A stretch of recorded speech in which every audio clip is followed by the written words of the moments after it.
sponsoring agents the right way. I like to call people I have some sort of a relationship with and go, oh my gosh, we've got to talk about EXP. Have you heard what happened? The stock split, the company's going crazy. We need to have a talk about the company. Or I need your opinion. Or whatever excuse or reason you can get to call them.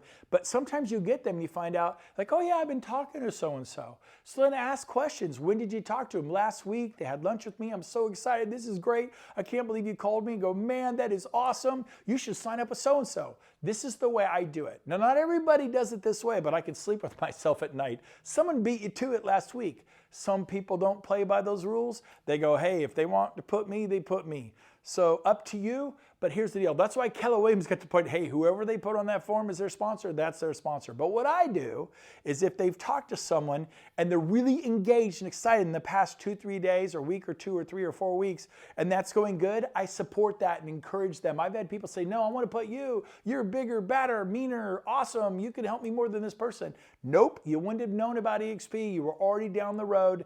That's your sponsor. I'll still support you. I'll still help you. This is how I play ball. Again, not everyone. Well, some of you right now go, well, not everybody does that. You're naive. I'm not naive. I'm aware of that. Everybody has to sleep at night. You got to put your head in the pillow. You got to live with yourself. Those are my ethics. And I realize they're Boy Scout ethics, Eagle Scout ethics.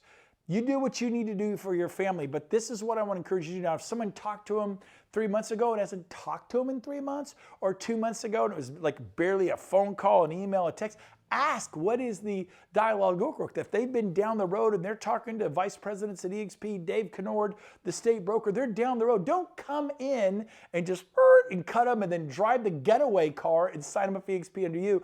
Do unto others, man. That stuff hurts.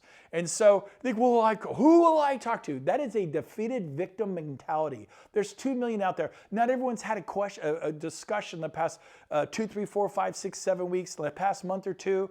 And again, when I say talking, I don't mean just like here's a text or they sent me an email or they say you should check out EXP. I mean, they're fully engaged and they're kind of going through the due diligence process. If they're in that process, you know what I mean. You know what I mean. Support that and encourage them to say, but they go, well, they kind of want me. You know what I do? It's like Ronald Reagan in the 80s. Just say no. And that was his theme to drugs. Just say, drugs are enticing. It's cocaine. I got to have it. Just say no. Say no. I'm telling you, agents will say, well, I'm doing what's best for me and I'm choosing you. And I say, thank you. I'm honored and flattered, but no. So my rules are Brent's rules for engagements, and don't let me put my trip on you, but I'm going to try to give you how I do it. You decide if you want to adopt it or not. If they're engaged, I mean talking, texting, Zooming, calling over the last 2-3 days, 2-3 weeks, month or two, they're really engaged, then I support them to that person. If it's been 2 months I haven't even heard from the person, then all bets are off. Anybody, can go. That's kind of how I do it. You got to kind of read it, ask a lot of questions, ask a lot of questions, ask a lot of questions. This is what I recommend, sponsoring agents the right way. And what goes around comes around. God sees what you do in secret. He'll reward you in public. I've been great. And you're like, it's easy for you to do, Brent. You have this big business. I tell you what, I did this from day one. Stroop, did I do this from day one? Day one, when I had a little tiny business, and we're praying, God, please let this work. Please let this work. And it worked. But we did it, and that's why I believe we have a big business, because we did the right things when nobody was looking. That's called integrity. Knowing I could probably get away with this, but, are you with me? It's called personal integrity. Doing the right thing when nobody's watching. And then your reward comes down the road tenfold, 100-fold. And I hope this was helpful for you, sponsoring agents the right way.